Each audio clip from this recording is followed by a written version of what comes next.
Hey guys, so as many of you know, my M3 is completely stock, and I decided a couple weeks ago to buy aFe's MagnumFORCE Stage 2 cold air intake with a Pro 5R filter. Here's a quick little video on how I installed it.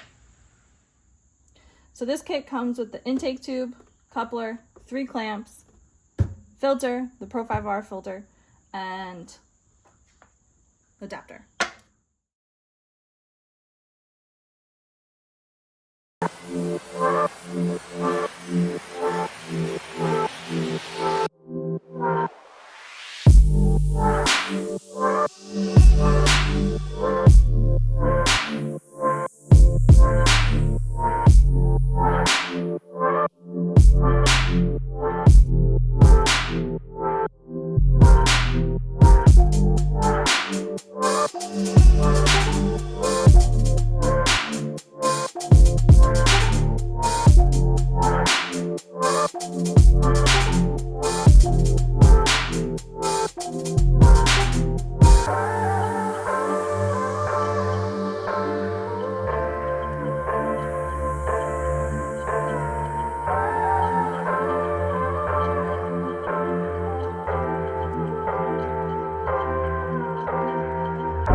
So like I said, real simple install, took about 15 minutes. You're not going to notice much of a difference in noise, but you will notice a little bit of induction noise difference.